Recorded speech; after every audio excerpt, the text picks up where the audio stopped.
Hey guys, I want to talk about value investing again today. Um, I shared with you one of the things that I had looked at and read in my, the 3 years that I was really studying this stuff. Um, I was just reading as much as possible and listening to as much as possible and putting myself in the financial world to try to understand the language of finance that they try to make so difficult. But I shared with you one of these things was what has worked. I made a video on it, and it shows what low price in relation to asset value, low price in relation to earnings, etc., etc. But there's a lot of other things, like this was a book by Seth Klarman, and the book I think he sold it for $1,000 each. He only made a certain number of copies. Of course, this is a reprint, but this is Seth Klarman here at the top, SETHCLARMAN, Risk Averse Value Investing Strategies for the Thoughtful Investor. And this is his whole book. You can get it for, just download the PDF. Another one, the little book of value investing.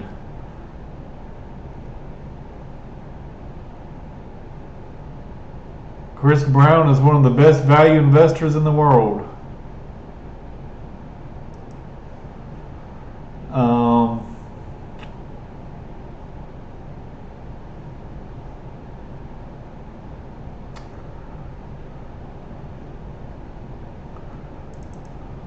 I listened to this guy, Aswan Detherman. He is a teacher, and he teaches in college, university, teaches students how to value companies and how to evaluate businesses. What I like about him is he'll tackle the hard businesses that Buffett, didn't understand and wouldn't come close to, the internet companies. But this is just a graph showing the market value per share. This is what the market thinks the stock is worth, and this is what the book value is. And there's all kinds of charts. Low price to book stocks over high price to book stocks, and returns on PE ratio classes. These were the low PE and these were the high PE. You still might get 10 or 15%, but the low PE ones were doing a little bit better. And this is the annual premium earned by the lowest PE stocks, the bottom quintile over the market in different areas of the world. And this was from several years ago, so take this with a grain of salt. But if you can't beat the market, just buy the market. You just buy the S&P 500. But me, I think I can do better than the market. And so for me to only expect a 10% return or 7% return, that's not good enough. This was an old thing from studying Berkshire Hathaway from years ago, and at the time, these were some of the companies that they owned 100% of, and then these were the ones they owned partially. It's kind of interesting because they recently sold their whole position of BYD. When the pandemic happened, Buffett sold all his airline stocks. He owned 10% of the three of the four top airlines in the country. He's historically owned 10% of Coca-Cola. I want to say they own probably 25 to 32% of Kraft Heinz, 13% of Bank of America. They've sold out of Wells Fargo. This, like I said, this is years old, many years old, and they had now I think they own 5 or 6% of Apple, but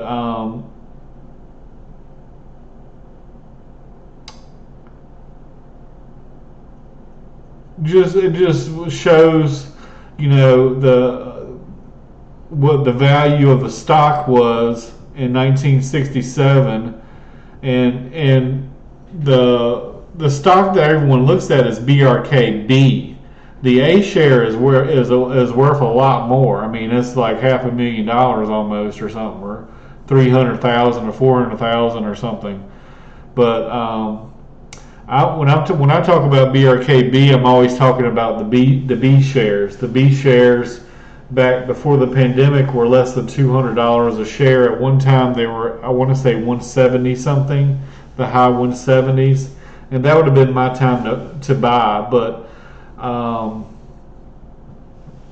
at that point, I thought it was trading for less than book value, but I still didn't buy it because there was other investments I thought that were better, that I could 2 or 3 times my money instead of just making a 20 or 30% return. But the stock has almost doubled in the last year or so. But it just shows you in 10 years the stock went from 41 to 372.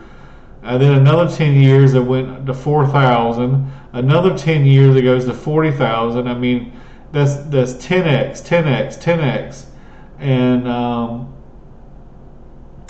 it just shows you what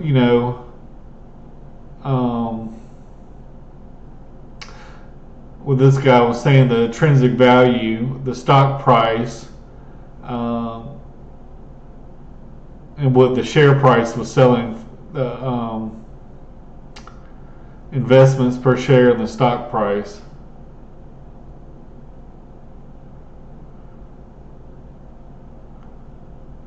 And this just shows a graph of, like I said, it's not up to date. This is kind of old. It's 2023 now, so it's 6 years old. But you can see the compounding, the compound interest that's going on internally.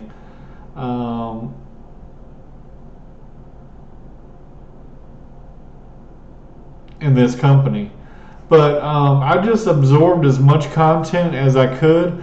I think one of the very first things I did when I started learning was I went to this website right here. And it's amazing that I'm able to even find it years later. But it was called, there's the guy Preston Syke, and it's buffettsbooks.com. And it has like a whole course, kind of what is a stock, and this is where I started.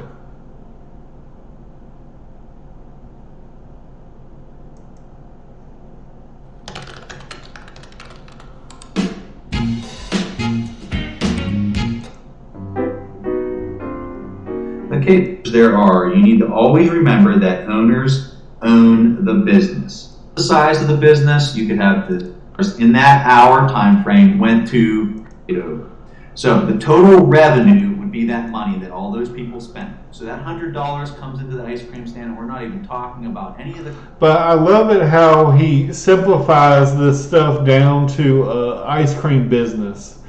So we're trying to understand how to value a business and how businesses work and that kind of thing. But I just like the way this guy taught and made it really simple for someone like me to even understand.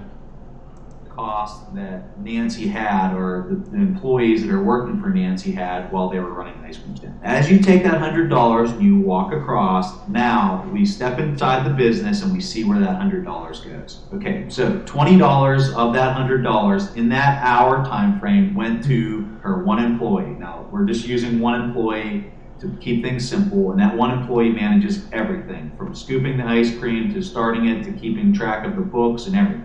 Nancy's paying her $20 an hour. We had $20 go straight out of the 100 right off the top. Then we got the cost. These are all cost of revenue, each one of these that I'm mentioning. The next one is the material cost. So it costs money to make the ice cream, to have milk, to do whatever it takes, the bowls, the spoons that they're going to have to hand out, all that costs money. So we're just going to say that was $40. And then the last one that I threw in there was the cost for the land or for her shack that she's paying. She might not have it paid off, but that cost per that hour, if we divided it all out, would be, let's just say $10 for that hour that she had to rent that space. So when we add up all those numbers, that's called the cost of revenue. Okay, so we had the revenue, which was $100, but the cost to get that revenue was $70 combined. When we took the 100 and we subtracted the 70, we were left with $30. So that's the income before the taxes. Nancy's business made $30 in income before taxes. So let's just assume that we take $10 out for the taxes, and that leaves us with $20 of net income for the earnings. That term is vitally important. You want to write that down 5 times in a row, and then write it down another 5 times in a row. You never want to forget that term, net income. And whenever you get into investing in shares and stock, that net income, when you divide it down into one share, is called the earnings. So that's why I have both of those terms up there. Your net income and your earnings are pretty much the exact same thing. The only difference is when you talk earnings, you're talking for one share. So when a person says earnings, you need to listen, because that is a very, very important term. When a person says net income, you need to listen, because that's pretty much the most important term you can understand, because that's the end result. That's the money that has gone through the process and that is left over on the tray, sitting right there for you as an owner. So that's the owner's money. And when you own a share, when you own one share of a business, those earnings, that is your money. Never forget that. Okay. So the $20 is what's left at the end. That's your net income, your earnings, and the owner now has the choice to do what they want with that $20. So Nancy, in this situation, you can see I have 2 arrows there, one pointing towards Nancy and one pointing towards her business. She can take that $20 that she earned in that 1 hour, and she can pay herself, or she can put the money back into the business so that the business can make more than $100 in an hour. So she could invest in a lemonade squeezer or a new ice cream machine that's going to produce more income. And she could do this too. She could take $10 for herself and just pay herself, and she could take $10 of that earnings and put it back into the business. And that's what you'll see a lot of businesses do, is that they take a cut and they also put money back into the business. So that's the thing, is that earnings can go 2 directions, and that's something you absolutely have to understand. When you start talking about stocks, the money that's going towards the owner is a dividend, and the money that's going back into the business can be retained in the equity, but we'll get into that later. So the main thing I want you to really understand is net income, earnings, very important number, and it can be paid to the owner or back into the business. Okay, so we understand that model. That model makes sense for pretty much anybody as they look at that, because it's just really easy to understand. So when we look over here, I'm going to do a comparison between a small business and a large business. So as you look on the left, there's that small business that we just talked about and how we saw the money flow from the customer to the business and then to the owner. So when you talk about a large business, it's the exact same thing like we had said. So let me put some pictures in here to represent how that bigger business looks. So a lot of people have heard board of directors, but they have no idea what that really means or where that fits in the grand scheme of things. But now you do. As you look at the schematic here, you can see that the owners, the board of directors, represents the shareholders. So let's say you went and bought 10 shares of GE. Okay, your voice as an owner is represented by that board of directors. Those people sitting there in those chairs, they're, huge shareholders. They might own 10 million shares of the company, and because they own so many shares, that's why they are a member of the board of directors. But when you own, let's say you just own 10 shares, you have a voice and you have a voting power with those shares, and that voting power is delegated to one of those board of directors. Okay, so those board of directors represent the shareholders, and they're the ones that are actually, representing all the owners for that one specific business. So we'll just call this business GE, General Electric. Okay, and we'll just assume that those are the board of directors. So as you step down to the business itself, this is where the CEO, which a lot of people know that term, and the CFO and all those are all employees. They can be owners at the same time, but their role as the CEO is he's the head guy. He's the guy in charge of making sure that the product that we'll say GE is producing here is actually being made, and that everyone is being paid on time, and that all the products are being pushed out on time. So a lot of the times people get confused between like board of directors and CEO, that CEO is an employee, and that CEO works for the board of directors and all them shareholders. And then your customer doesn't change. The customer's still buying up the product. Okay, so let's value the business, and that's what we're really getting at here, and that's our last objective is, so what's this thing worth? As we looked at that first scenario, and Warren Buffett says that the company's worth $40, but it's trading for $30. How does he figure that out? How does he possibly look at something and figure out what it's worth? So this is a really generic scenario of how you can understand what a business is worth. So let's try to value Nancy's little ice cream stand business. We know, and what I did here is I changed the cash flow from being 1 hour to 1 year, and all I did was just throw some zeros on all those numbers, and you can see instead of it being $100 coming in for the total revenue, now it's $100,000 coming in. So the revenue comes into the business at $100,000. It cost her $70,000 in order to make the $100,000. That's your cost of the revenue, which leaves you $30,000 before the income tax. You take $10,000 out for the taxes, which leaves Nancy $20,000 in net income or earnings for a year. So what's that worth? If Nancy was going to try to sell this ice cream stand, what is it worth? And I'll tell you what, I want you to pause the video, and I want you to think about what would you be willing to buy this business for, knowing that you are absolutely going to make $20,000 and you're not going to have to work 1 hour in order to get it. Your employee is going to take care of everything. You're just going to make the $20,000. That's a hypothetical question, but think about that. When I started my new kombucha business, I thought there would be a lot more kombucha and a lot less.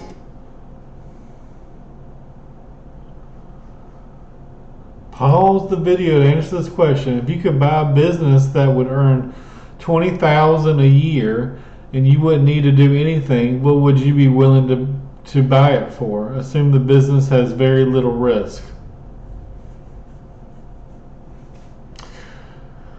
I don't know. Like I said, I haven't watched this video in probably 3 years or more, probably 5 years, maybe 6 years, 6 or 7, 6 years. Because I started investing at least 3 years ago, but I was reading and learning and studying up for several years before that. But I would say you want to pay somewhere. If you could get a business for 2 times earnings, that'd be great. Even 10 times earnings is still, you get it paid off in 10 years, and everything past that is profit. But let's see what he says.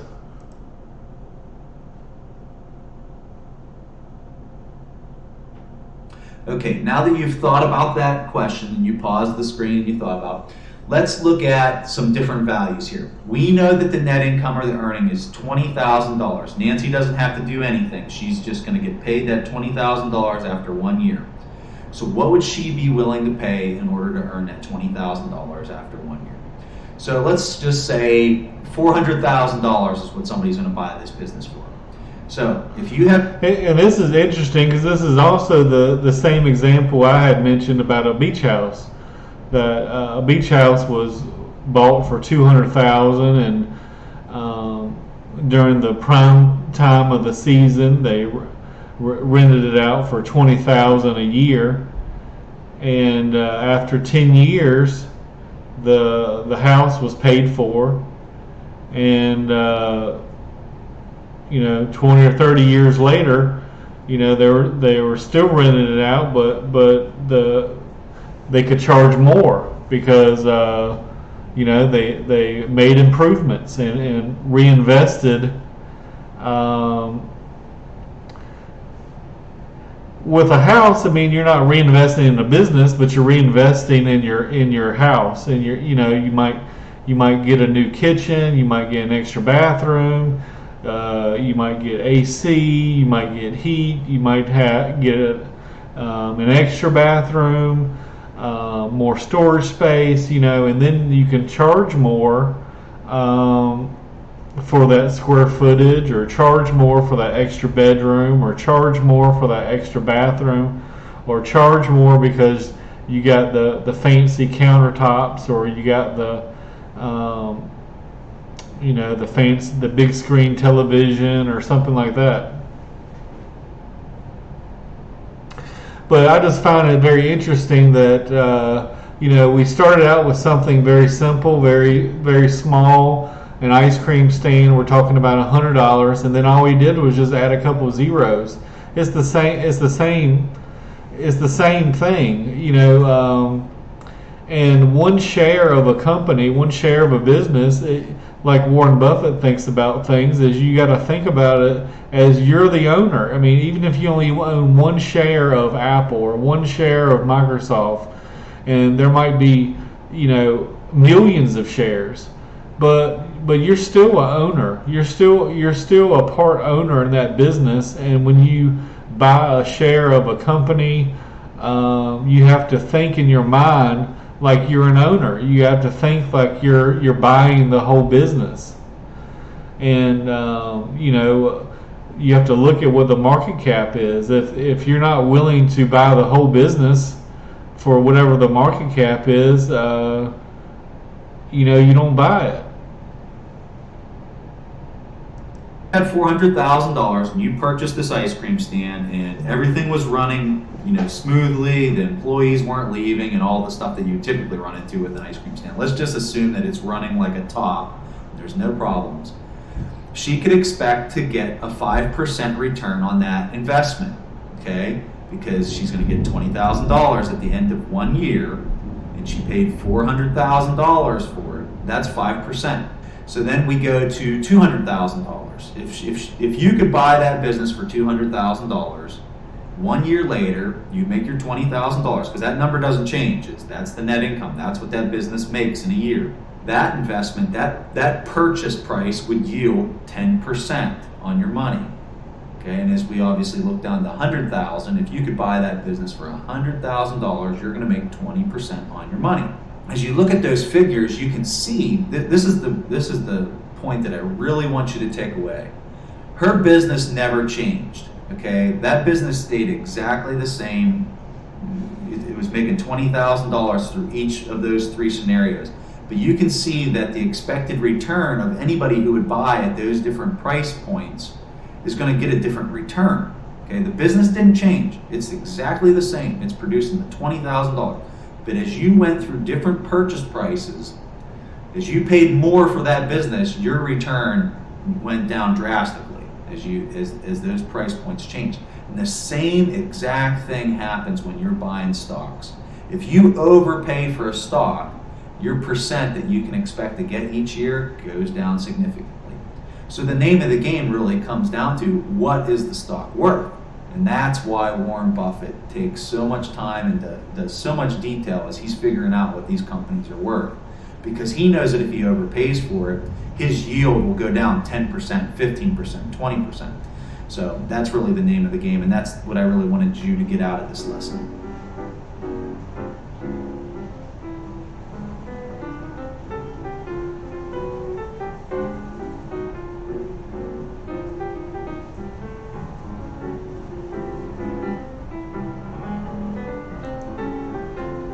So to summarize the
But yeah, I remember watching these videos, and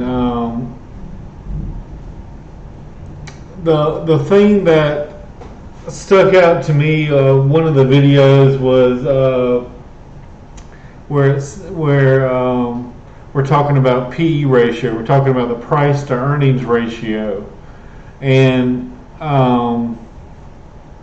if you let's say it's a 5. You know, if you invest $5 today in this company, you can expect $1 1 year later. And you just use that same, you know, the P ratio is 40. All right, so every $40 I invest today, I can expect $1 1 year later.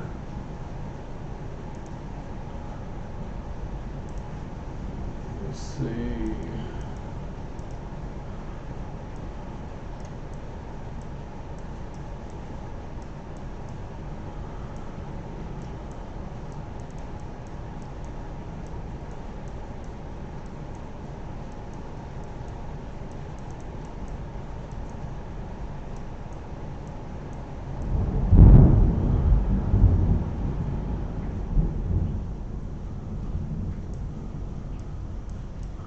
And historically, you know, you want something below 15, because the inverse of that is, I don't know, 7 and a 7 or something like that, somewhere around there. If the PE was 20, that'd be what, 5%. The PE of 10, that's 10%.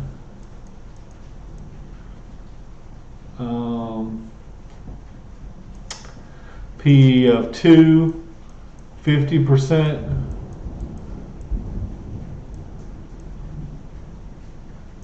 So let's say the PE,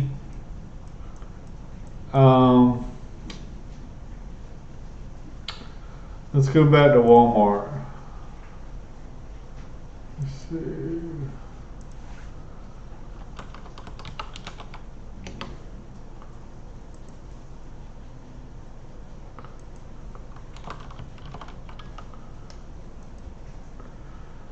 And I hate to pick on Walmart.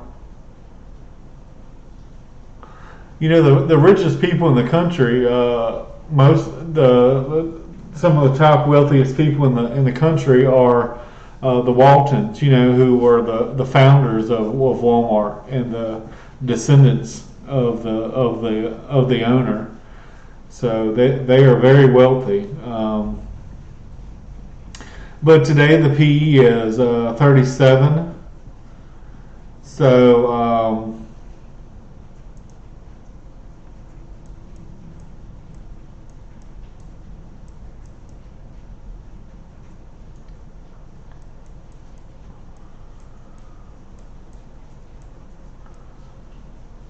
37.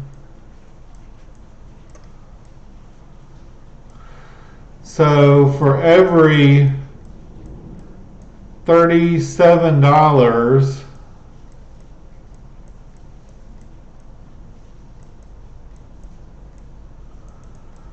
I invest today,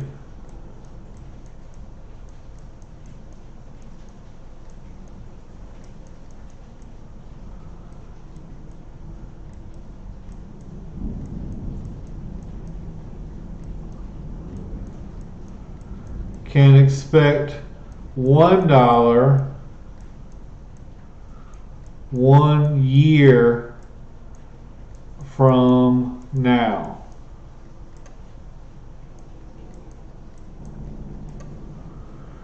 Now, if you look at Walmart here, the earnings is $4.16. So if you own one share of Walmart, this is your earnings. You're the owner of when you buy one share of a company, you got to think of it like you're buying the whole company. You bought the whole company for $417 billion, and your one share earnings per share. That's what EPS means. Earnings per share is $4.16.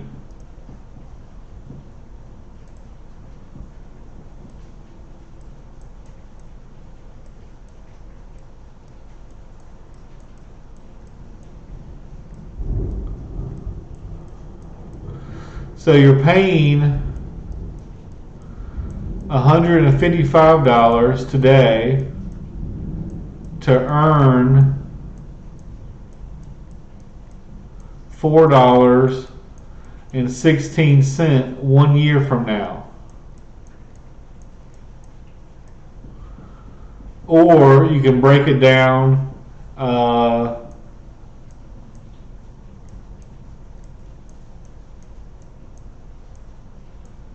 37-1.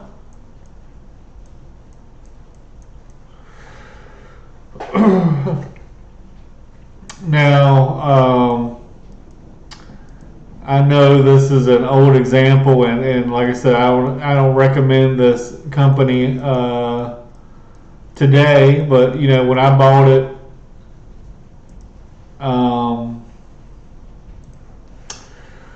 years ago, it was trading for less than two earnings.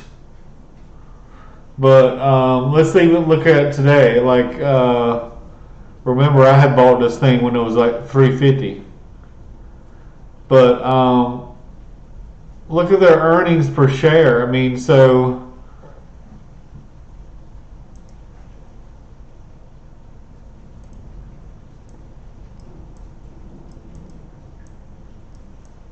this is the stock price. This is how much it is to purchase one share, and their earnings per share was let's just say $18.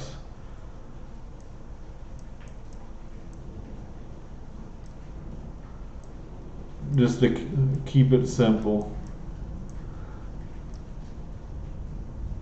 Well, let's say there was 20, and let's say this was 60.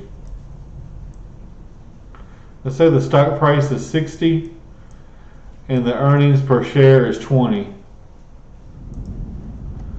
And if you look at this, I mean, it's not far off. 18 is not that far from 20, and 66 is not that far from 60.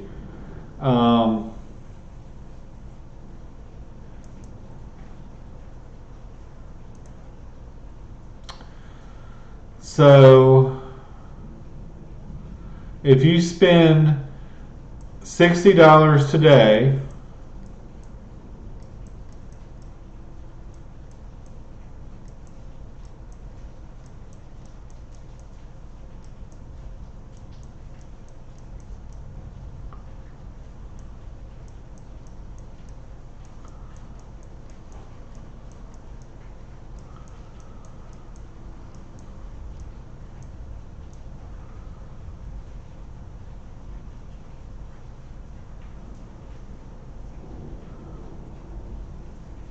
And a better way of looking at that would be like a PE of 3.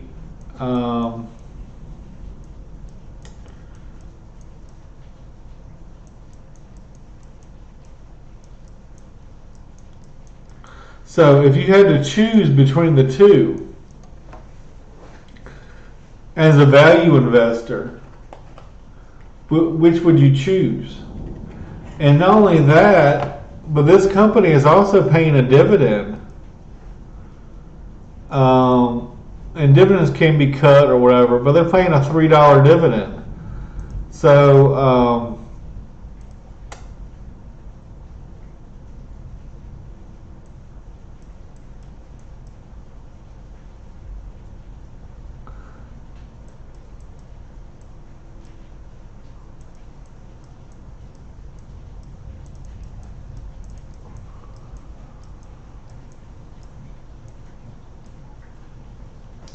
so to me, that's a really good deal. I mean, you're getting the $3 dividend. Granted, you're paying $60 for one share. You're buying ownership in the business. You're pretending you're buying the whole business. You cough up $60, and you're going to get this $3 dividend at the end of the year. But I mean, usually they split it up every three. So, I mean, some pay once a year, some pay twice a year, some pay monthly, which I told you I like for new investors because you get to see them checks coming in. They might only be pennies though, but you get to see that your ownership in that company is making money, and every month, if you're reinvesting those dividends, they're getting higher and higher and higher and higher. And like I said, when I started, I was trying to just pay my Netflix bill, and now we're talking about paying rent. But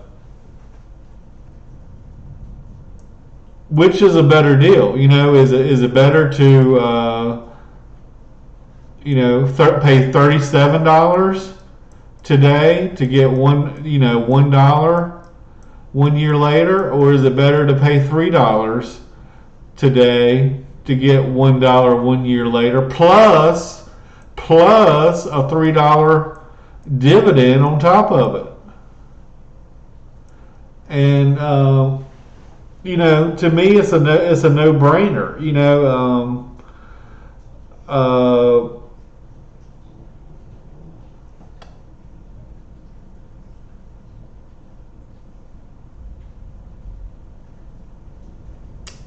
Back to I forgot the guy's name now, but the guy, I made a video about buying ugly, buying cheap. You want to look for low PE, low price to book. What the price to book is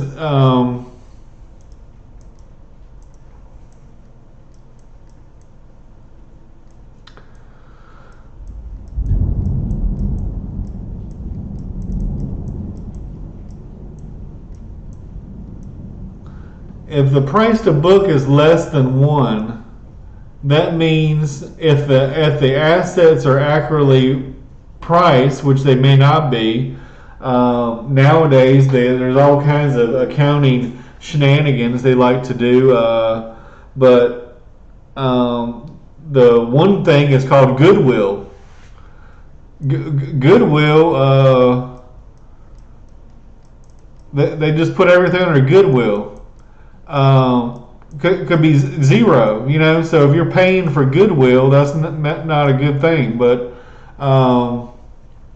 let's, back the Sears example, in my opinion, 100 years ago when Sears bought the acre of land that their, $1 million parking lot is on and their $1 million building is on, they bought that land for $500 probably. And that land, fast forward 100 years into the future, zoom, and that $1 maybe that plot of land is in the center of town, and it's right next it's in the best neighborhood. There's a beautiful park next to it. Now that acre of land is worth $50,000. But when they do their accounting and stuff, they don't list the land as 50,000. They list it as for what they paid for it.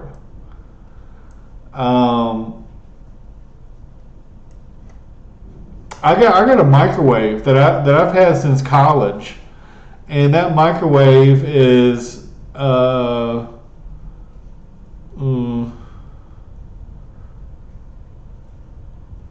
I know I've had it for over 20 years. Let's put it that way. And the microwave still works, and it's people would even say it's a powerful microwave. So I mean, if you like run a manufacturing company, you might I don't know, you might pay $10,000 for a forklift or something.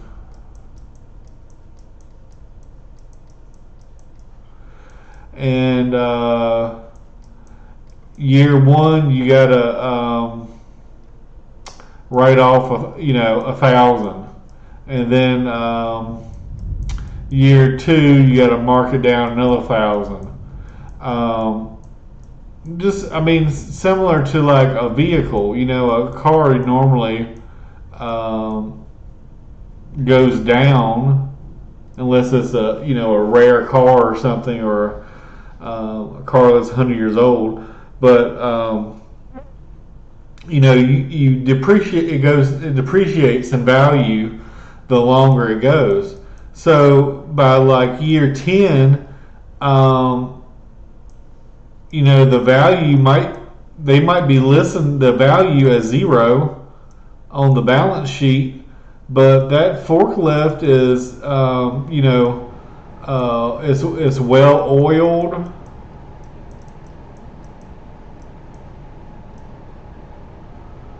Sorry, you can't see that.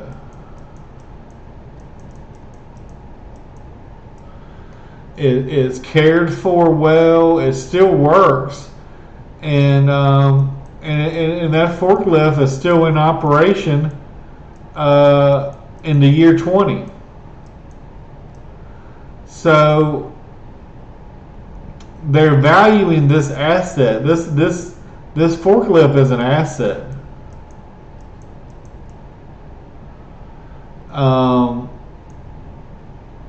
And they're valuing it at 0.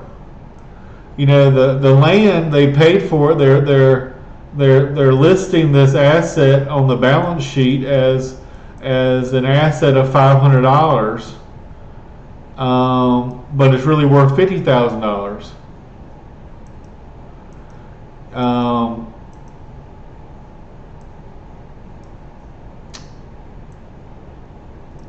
I can't help you using Buffett, but BRKB. Let's say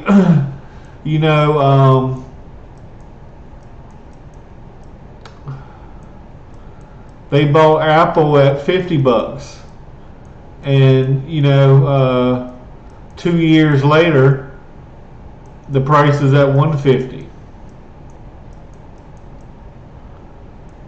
But this is the number we get. This is the number that is on the books.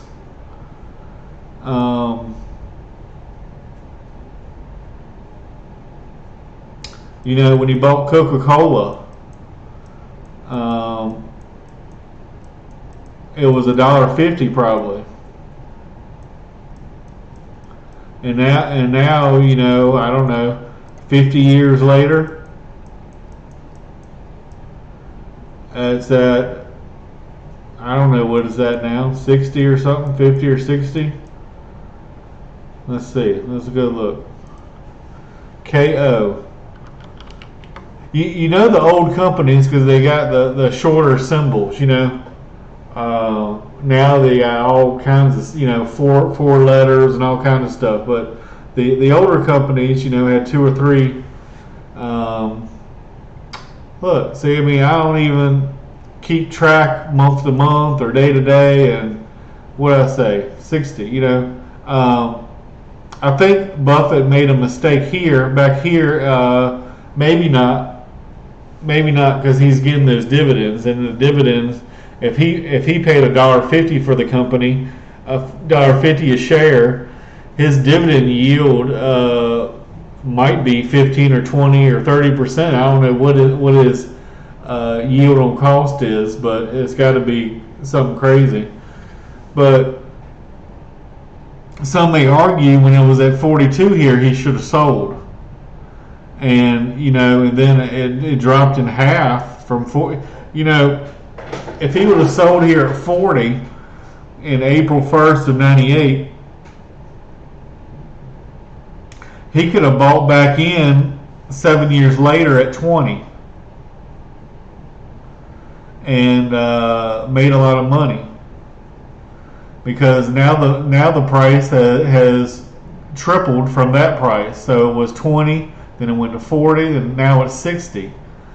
But you might argue that he should have sold here, because this is just a exponential. This is just an exponential thing right there. That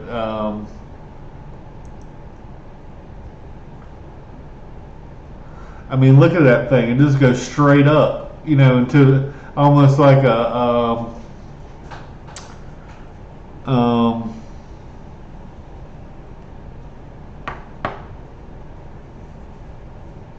almost like tulip mania, I wanted to say.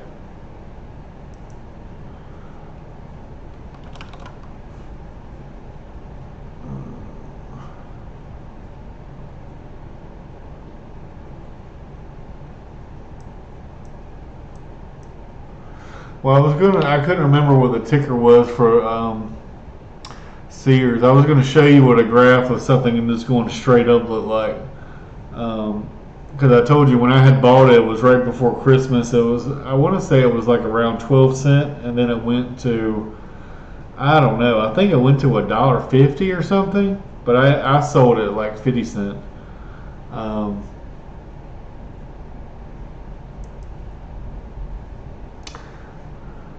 But anyway, guys, thanks for watching. You just don't want to pay too much, because like the guy said, like if you pay too much, the house that's worth 200,000,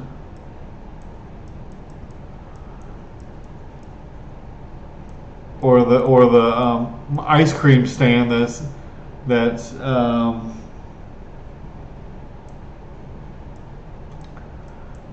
worth 100,000 and earning you 20,000 a year, or like you say, you can just take off the zeros. $100 to $20.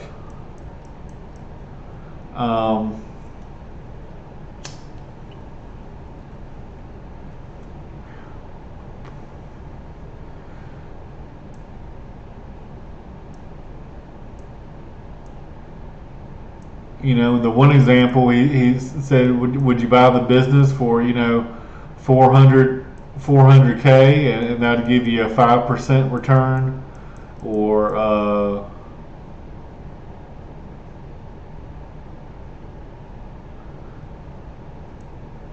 or 200,000 to give you a 20% return, or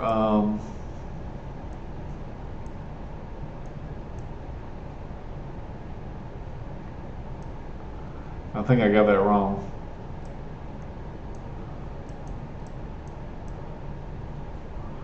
Let's see. I don't want to misquote what it said.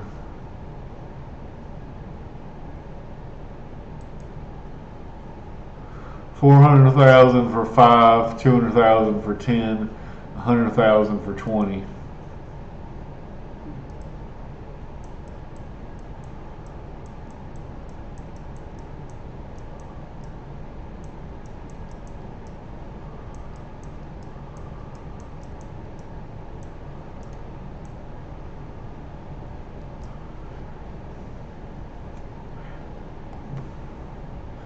So basically, like in this, let's use this example. This is the example I always keep talking about. Like, you buy a beach house for 200,000, you rent it out for 20,000 a year. You got it paid off in 10 years. Um, year one, 20K. Year two, 20K. Year three, 20K. Year four, 20K. And year five, 20K. Now you might have some expenses also, but like I said, some of these upgrades and stuff you might be able to charge a higher price.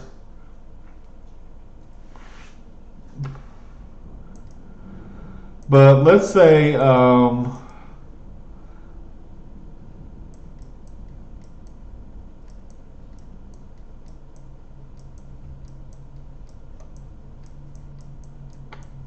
I don't know, let's make up our own damn example.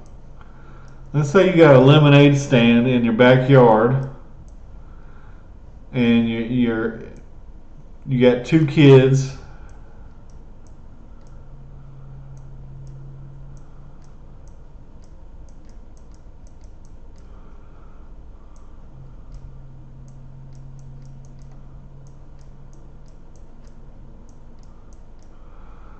and they're selling this lemonade, and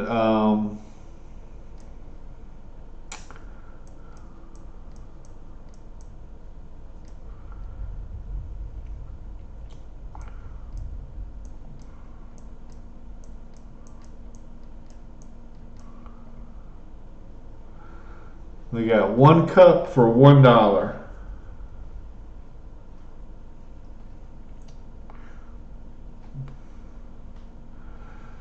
And so let's say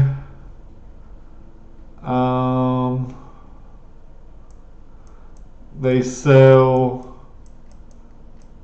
10 cups in 1 hour. So the revenue,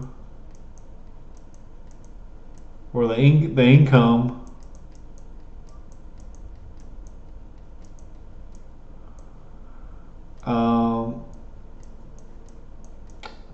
let's say it's $10 an hour.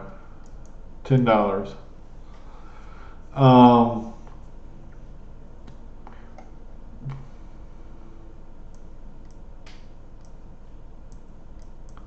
And let's say the cost of the lemonade was free because your grandma made it for you, and you had to pay a nickel for it. And so your the income was $10, and let's say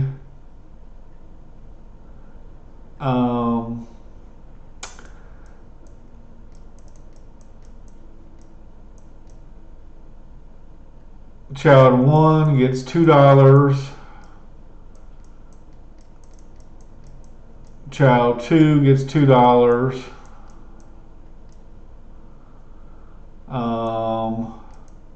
Maybe mom gets $1 because they feel sorry for her. And then maybe they use $5. Now let's say you invest in this lemonade stand, and you bought the table or the chairs or whatever, and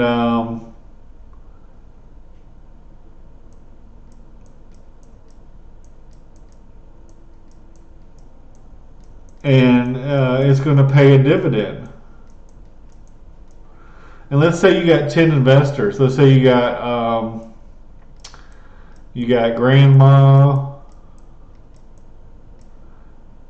and you got mom. Maybe you got dad. You got child one, child two, And then you got, let's say Uncle Bob owns 50%, and the rest of these people own 10% of the business. So they own 10%. Dad owns 10%. Mom owns 10%. Grandma owns 10%.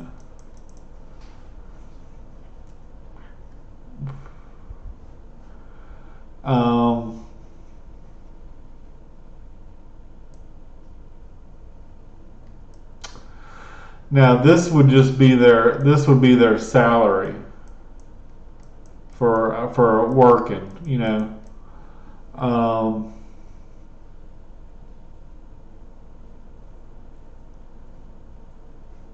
Let me see.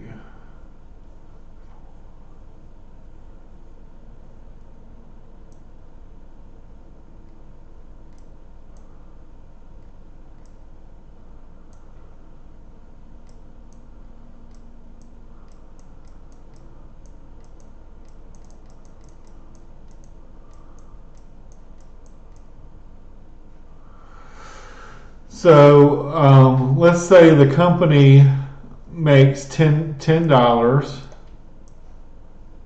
The business makes $10 an hour, and you know, for the child one, it gets $2 an hour. Child two gets $2 an hour. $3 gets reinvested back into the business, and the dividend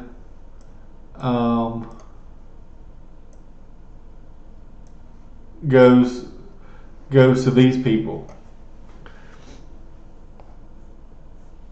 And as the Uncle Bob owns 50% of the shares, he's going to get 50% of all the dividends.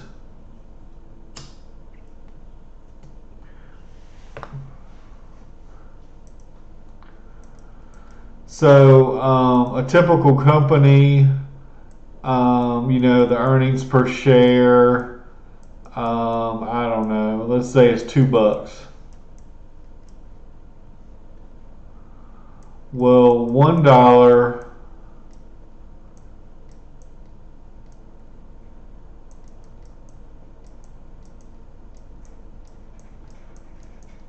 gets reinvested in the business.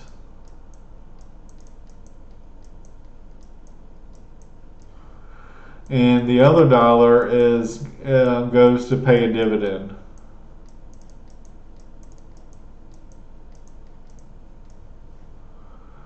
So that'd be 25 cents maybe in January, and then, you know, be 4 times a year.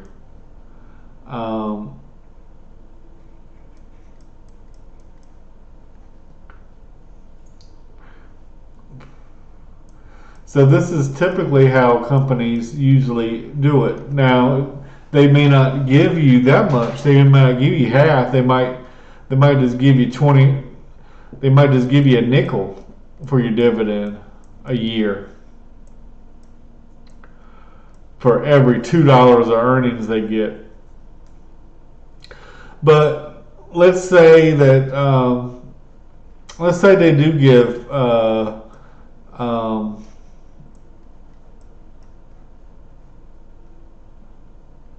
let's say the stock price is $10.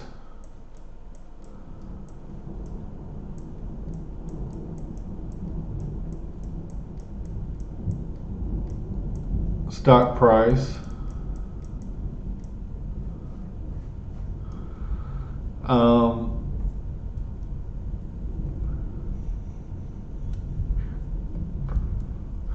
So you're paying $10, you know, to get $2 a year later.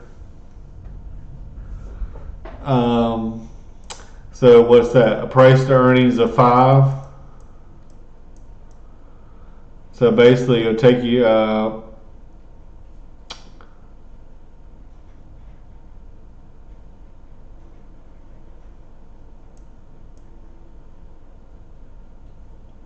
I think that's right. So basically, it'd take you 5 years to get your money back if the PE is 5. But but the thing is, so you get $1 in year 1, $1 in year 2, $1 in year 3, $1 in year 4, $1 in year 5. But it may not work like that. It might be like, all right, so year 1 you get $1 in dividends. Year 2 you might get $1.25. Year 3 you might get $1.50.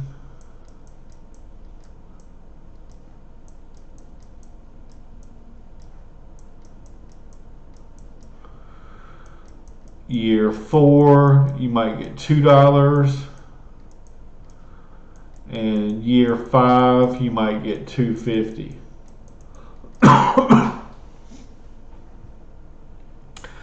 So you got 1, 125, 150, 2, and 250.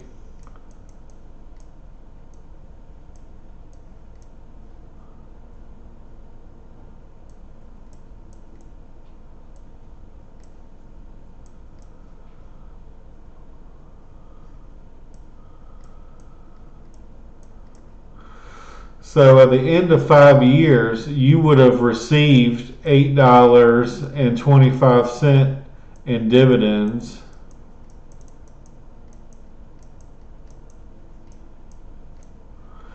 And let's say the stock price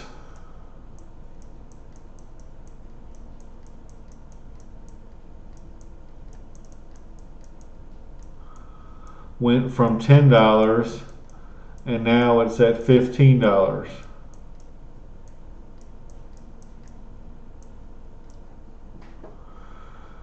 So you almost got your initial investment back just from the dividends alone. But not only that, you got capital appreciation. So if you bought 10 shares for $100,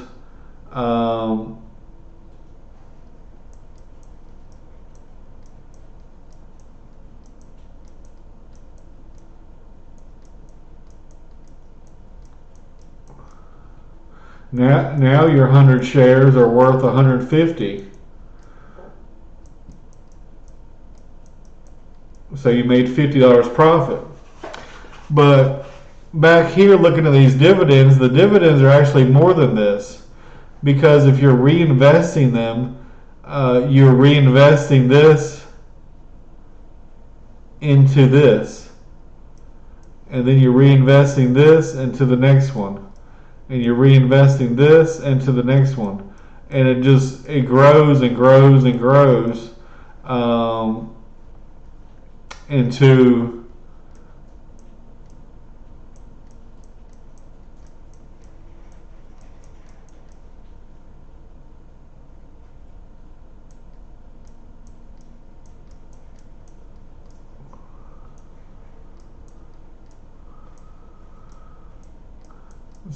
so what might have been a $1 dividend over the next 30 years might be a $5 dividend.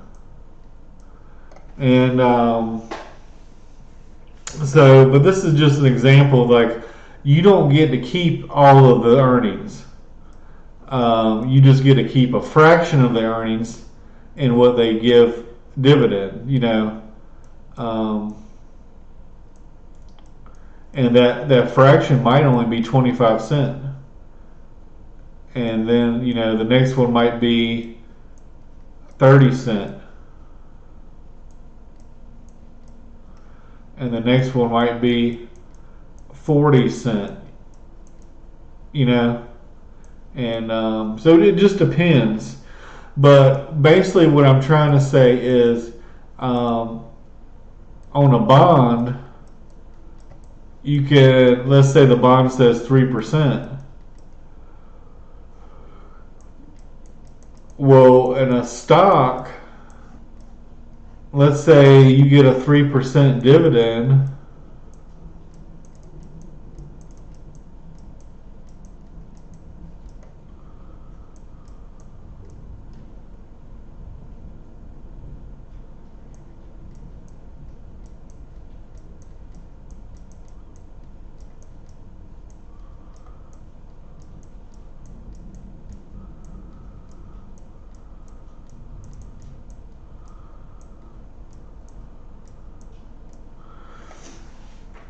So, the reason I believe a stock is usually always better than a bond is because you're not investing, you're not giving out all your earnings.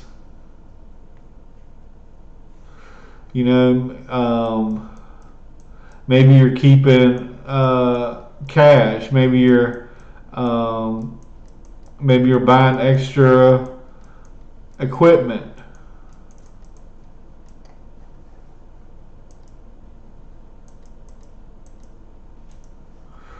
Um,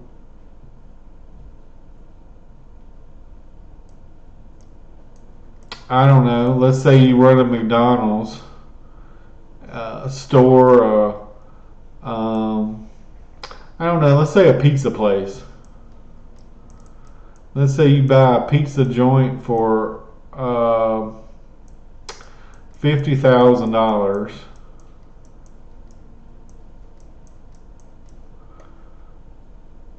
These are not that far off. You could actually start a Chick-fil-A for 10,000. Granted, you got to pay them, a royalty or whatever. You got to pay them a premium, but they'll build a store for you. They'll do everything for you. All you got to do is put up the 10 grand or whatever. But let's say you buy a pizza franchise. And I'm sure it's not 50,000 for a pizza brand. It's probably closer to 200,000. But let's just say 50,000. And let's say year one you expect to make 10,000 profit.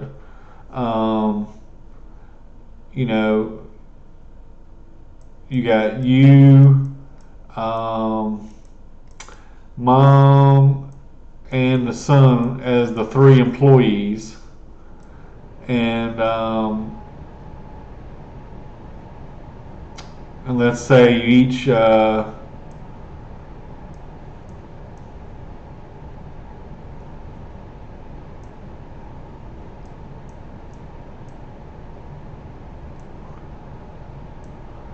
let's say 150 for the franchise. And year one, you expect to make 50K. So you're going to pay dad 20K, mom 20K, and the son gets 20K. Because he's not paying for rent, and he's not paying for that used car that mom and dad just bought him, and he's staying there rent free, and he's eating them out of house and home as well.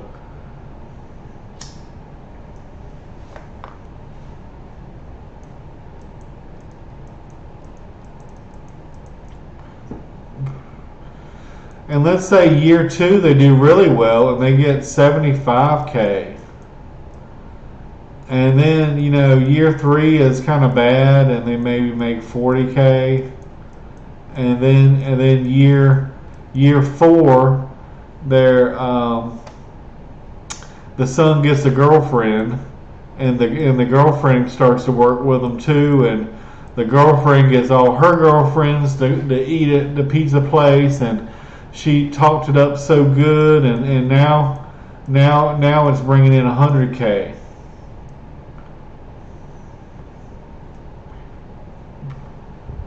Profit. These are profits. So if you add those together,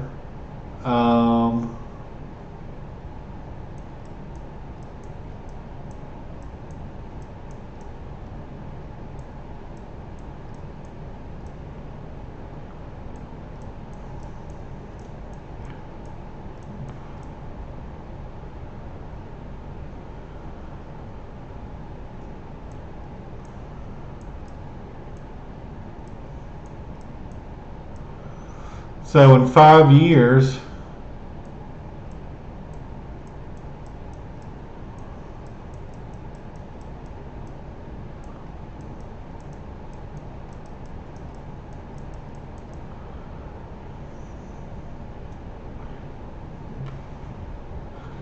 and let's say out of that 150, let's say out of this 265, they all saved $150,000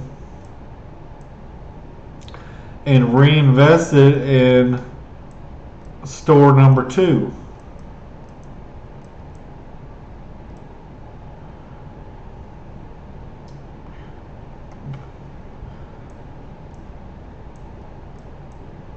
So the first store is paid off. This one's paid off, the first one. And then store 2, so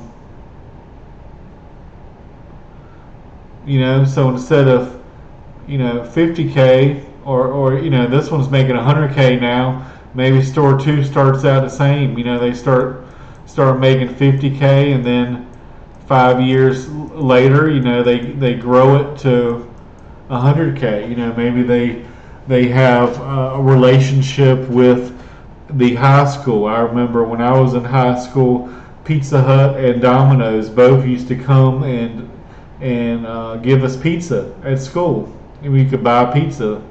And maybe once a month, a church group or something buys 15 or 20 pizzas at a time or something, But anyway, like the same thing, basically, kind of like real estate, is the same principle around franchising and that kind of thing, or just growing the business, even just growing an ice cream stand or a lemonade stand or whatever.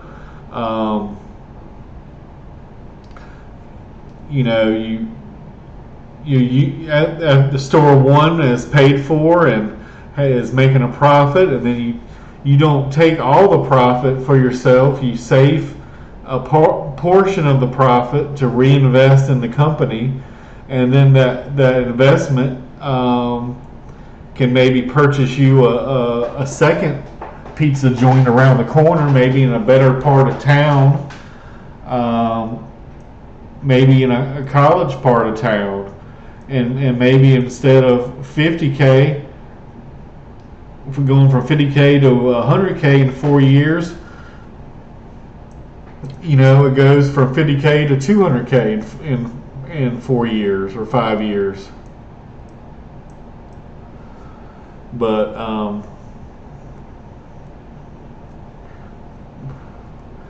I know this is a long video, and I apologize, but I just wanted to show you kind of how I got started in this, and I think investors in general, and millionaires and billionaires and future trillionaires, they just think a little differently than the average person. Once I started looking at businesses, every time I drove by somewhere, I'm like, well, who makes this product, and what business owns that, and who's the owner of this business, and you start to think like an owner. You start to think like an investor. You start to think like I would get physically sick or feel terrible if I didn't invest in something every week or once a month or something, and just because of the compound interest and even very tiny investments like that janitor that ended up with $8 million. He probably saved 70% of his income, and he maybe 80%, and he must have ate apples on the farm, or he was out chopping his own firewood. His splurge was going to the hospital to have a cup of coffee. That was his splurge. For most people today, our splurges are a little more expensive than that. But for this guy, Warren Buffett, was the richest man in the world at one point, and he still lives in the same house he had bought 50 years ago, 60 years ago, whatever it was. Doesn't drive a fancy car. He goes to eats at McDonald's, drinks a Coca-Cola, He's just an average person, really. But I believe he got as wealthy as he did because he stayed far away from Wall Street. Like, if you are too caught up in the day-to-day of Wall Street, you will be affected by what they say on the news. You would be affected by, it's kind of like being a juror for a jury trial.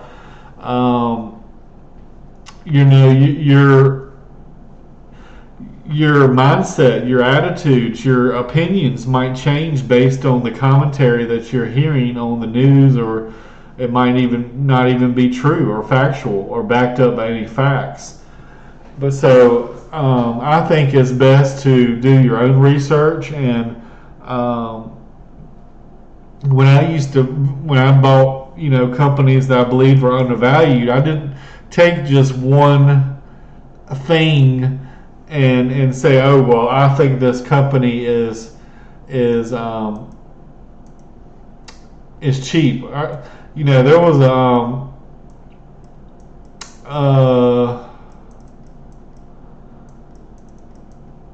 a newspaper company that I had bought. I want to say it was Dallas News. I'm not sure exactly what the name was. I don't own it anymore. But they had the market cap. This was 30 million was the market cap.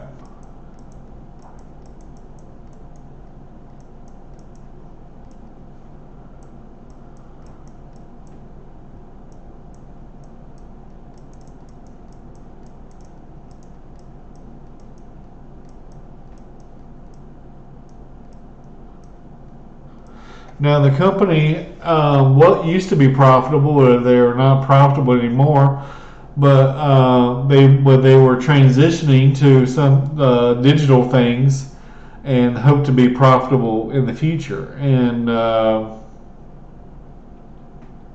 they had a long track record there, so they had a lot of clients. They knew a lot of people.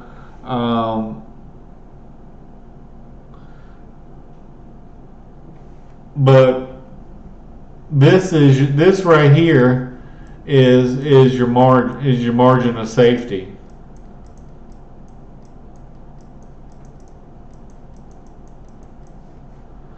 Because basically the market was valuing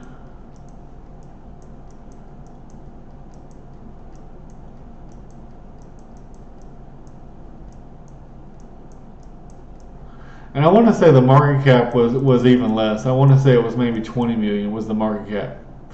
So let's say the market cap is 20 million is the market. So you can buy the whole company today for $20 million.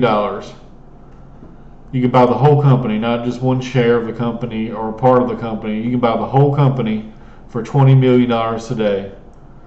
And and they have 30 million in cash. So in principle, you could buy this whole company today and make $10 million.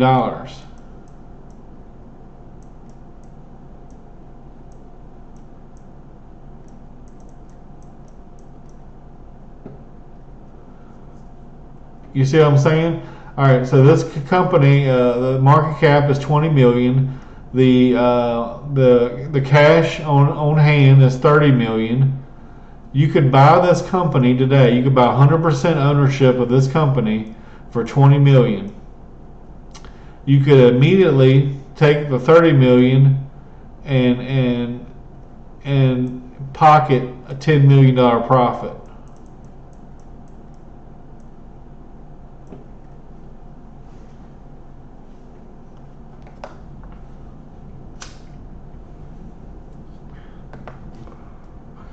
Now, could this company go to zero? Yeah, sure, it could. It could easily go to zero. It could easily go out of business.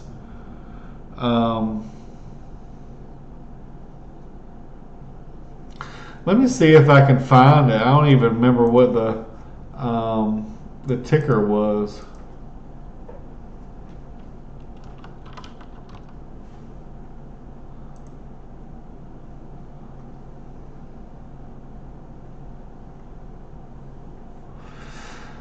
But look at the dividend they're paying. Now I can guarantee you, look, the market cap hadn't changed much. Um,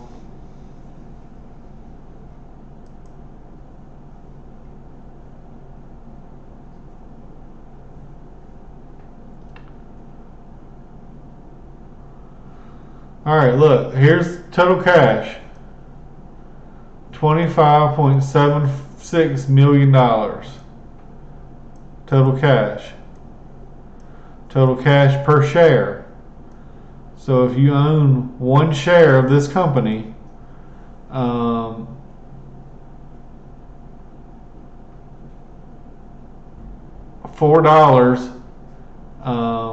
and the stock is less than 4. So the cash is $4.81. So so all right, so they no longer have 30 million, but they got 25 million. So basically, you could still buy the company for 25 million. No, you could buy the company for 20 million and take the 25 million cash out of it and just piecemeal sell the other you could sell the printing press on Amazon or whatever. You could buy this company today for 20 million. They have 25 million in cash. Now, when I looked at it, a couple of years ago, it was 30 million. So they've paid out $5 million in a couple of years just in dividends, probably.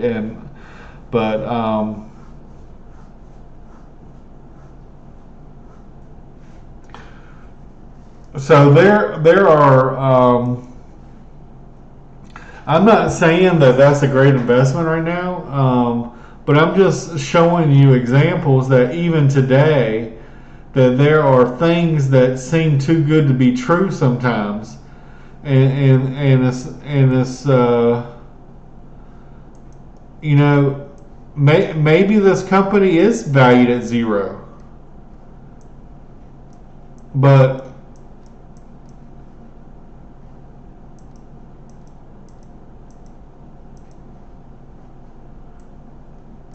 the market cap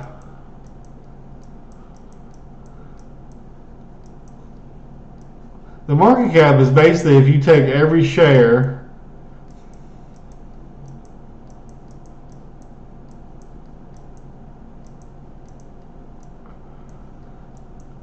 and add it up. And so the market cap is 20 million. And the cash is 25 million.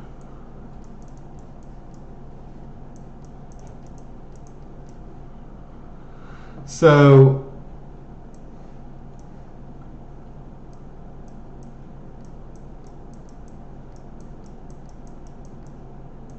to me, the safety is the cash.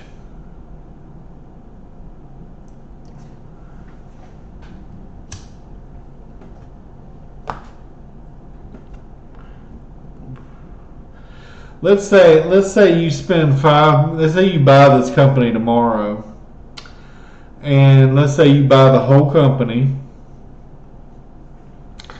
and let's say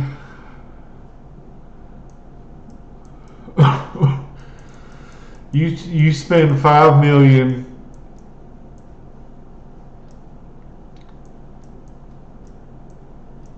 on upgrades. You spend $5 million trying to make this company profitable. As you could see, it was losing almost $2 a share.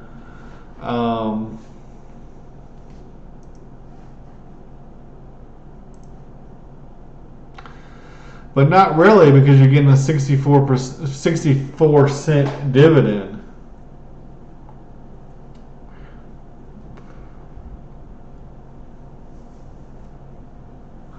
Let's just say you're getting an 83-cent dividend and you're losing $1 a year.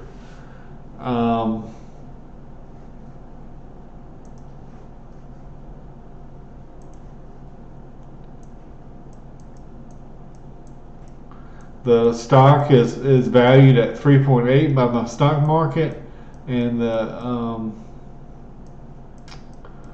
what was it that I looked at?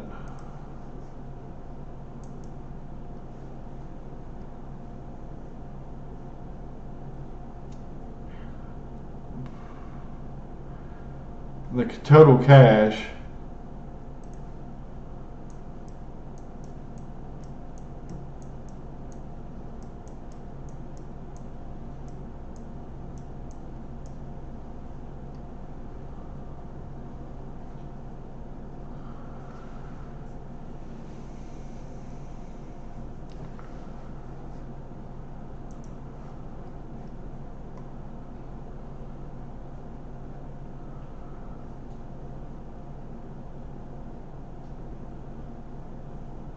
Because this total cash per share 481, but the book value of this company is only 166.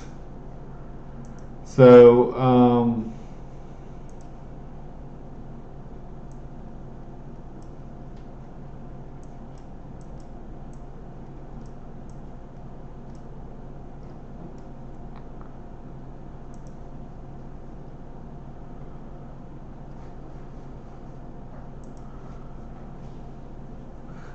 and granted, they have a lot. They have some debt too. If you could see on that balance sheet, they do have debt. So you got to definitely take debt into account as well.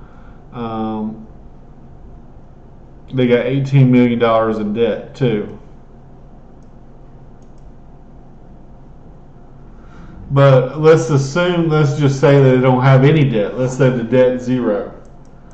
If the debt was zero, and the market cap was 20 million, they had 25 million in cash. The market is valuing the business at zero. It's worth nothing.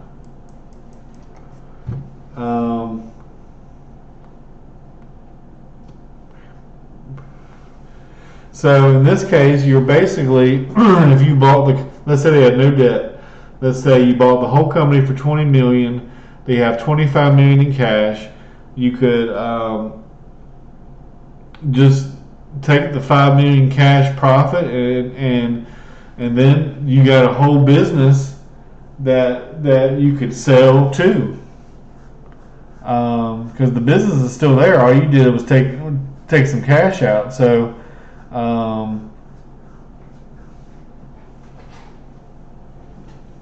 Maybe you could sell the business for 5 million or 10 million or 15 million.